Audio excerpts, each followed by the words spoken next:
tingnan mo naman yung ginawa nating pagpin. So, napakatuwid at napakalinis ng pagpin natin. So, sundin nyo lang yung ginawa natin. Tiyak, makagawa rin kayo ng ganito kaganda.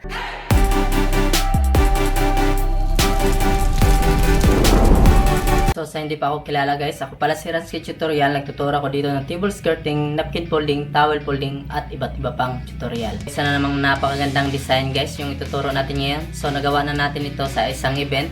So, ngayon ay ituturo natin sa inyo guys kung paano ba natin ginawa ito. So, sa hindi pa nakapag-comment dyan na pa-shoutout Ransky is mag-comment ka na para sa ating next video ay mas-shoutout na kita. So, bago natin simulan yung ating tutorial guys, ay i-review muna natin yung ating ginawa kung paano ba mag-thumbtacks, kung ano ba yung tela na ginagamit natin bago natin simulan yung ating tutorial.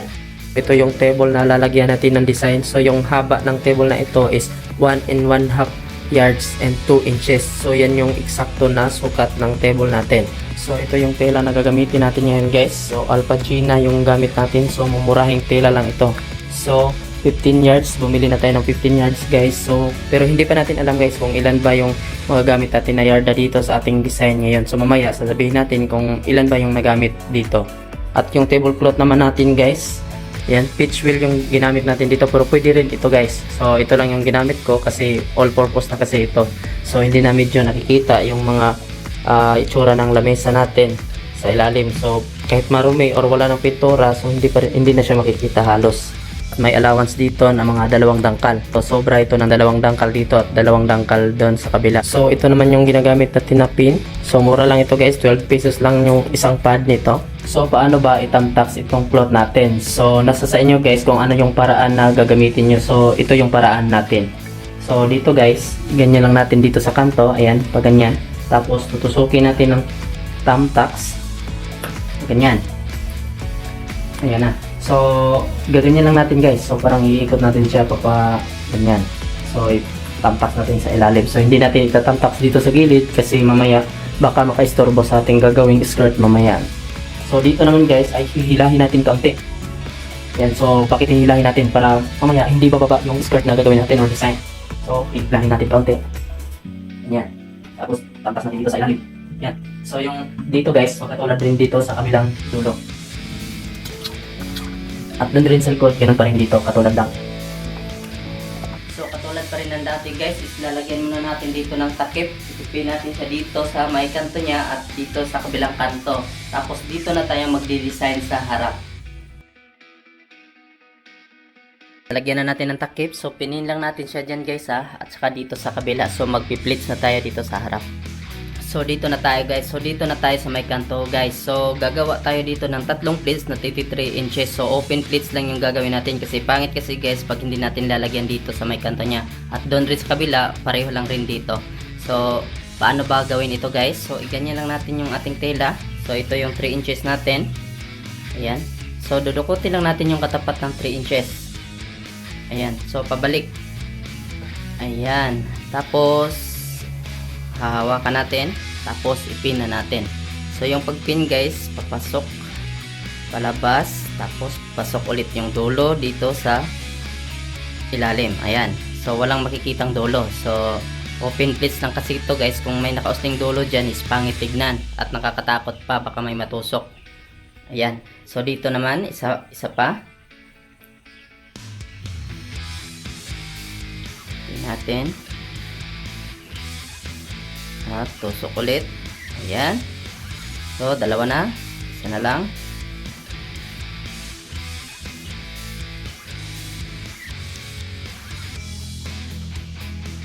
Ayan. So, check natin. Ayan. 3 inches yan guys. So, dito na tayo sa harap. So, gagawa tayo dito ng 5 inches. Ayan. 5 inches na pleats. So, knife pleats yung gagawin natin dito sa harap. Ayan. So, gaganituhin lang natin guys. So ayan, papunta rito yung tela. Tapos ipin muna natin dito sa katapat ng 5 inches. Ayan, pwede na ito guys na hindi muna natin ipasok sa yung dulo sa ilalim kasi matatakpan naman siya pag ginanon. Ayan, so walang matutusok at safety rin siya. Ayan, so hindi na natin papasok doon para hindi na tayo mahihirapan. Ayan, so dito lang kasi open pleats kasi ito. So, Yan, napin na natin. Tapos ibalik natin guys, pag ganyan lang. So ibalik lang natin yung tela. Yan, so tapos nating ma-pin dyan. So ibalik lang natin yung tela. Ayan. Tapos ipin ulit natin siya dito. Ayan, pag ganyan.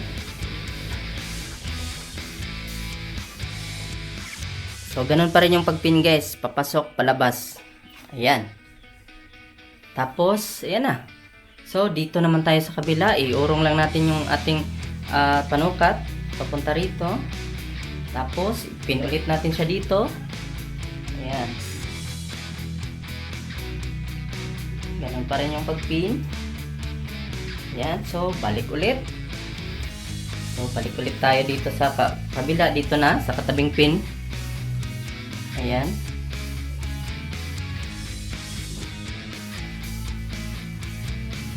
Tusok at palabas. Oh, napakadali lang. Yan, so safety naman yan guys, kasi mayroon nag-comment guys na mali daw yon kasi hindi pinasok. Pero hindi naman guys, kasi natatakpan naman dyan, no? Wala namang makikita talagang dulo dyan sa ating trabaho. So malinis yan tignan guys pagkatapos. Ayan. So ganyan lang guys, pabalik-balik lang ito guys. Ipin ulit natin siya dito.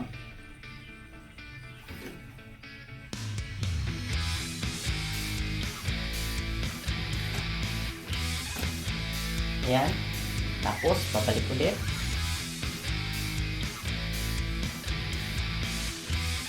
Ayan. Hanggang makaabot tayo dito sa kabila guys. So ipapas forward na lang natin para madali tayong matapos.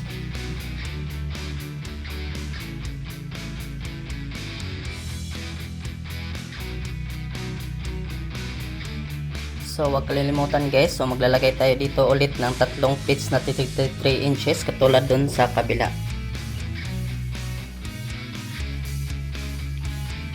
So tapos na tayong mag-pleats guys. Ayan na yung resulta niya.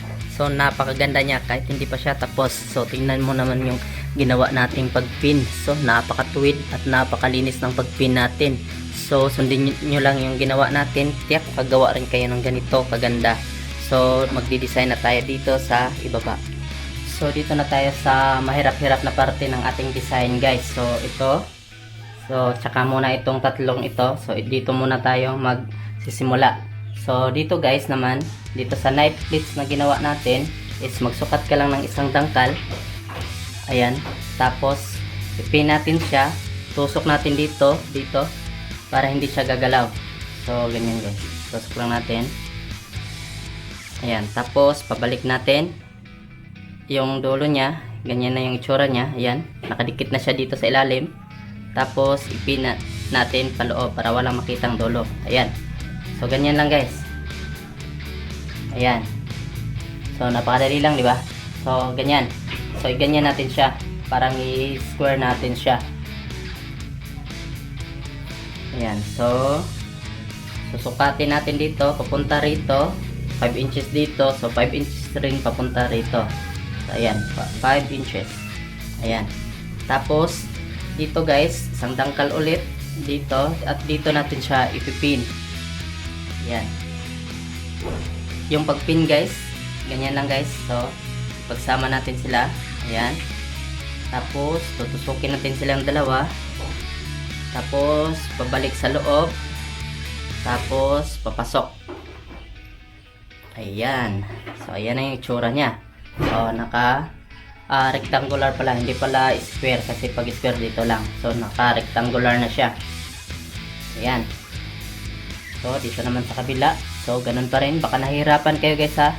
Yung unang ginawa natin dito sa knife pleats natin, papunta rito 8 inches, tapos pinin natin siya kasama itong cloth. At tapos papunta rito 5 inches. So ayan, parang ginano lang natin, parang L lang. So pag ganyan pa L. So ito pa L rin, papunta rito. So ganun pa rin yung proseso guys. Ayan, 5 inches. Punta rito sa pin. Punta rito. At ipin natin siya dito. Pag ganyan. Ayan. So isama lang natin silang dalawa. Ipagsama lang natin. Ayan. Tusok, palabas, paloob. O, diba? Parang, ayan. Nakikita na natin yung forma niya. So, sunod-sunod na ito guys. Dito rin hanggang doon makaabot tayo sa bilang dulo.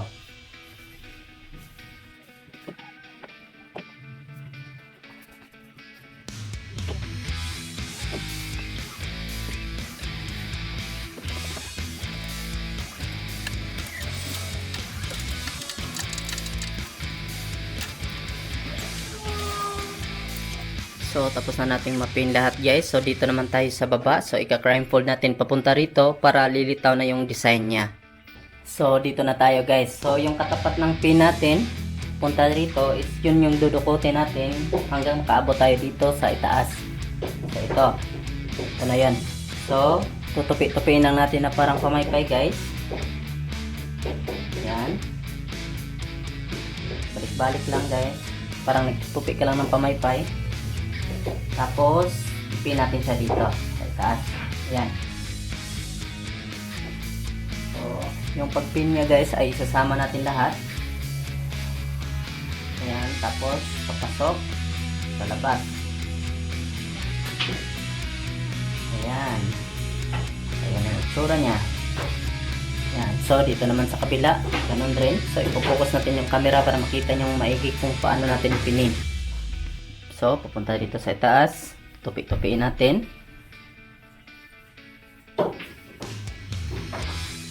Yan. So, yan. So, yan. Yan na yung ipipin natin. So, yung pagpin, tusok mo siyang lahat. Yan. Dito. At ibalik natin. Once na nabalik na yan guys, ay hindi na yan matatanggal. Yan. So, parang nakalock na siya. So, ayan na siya. So, dito naman sa kabila.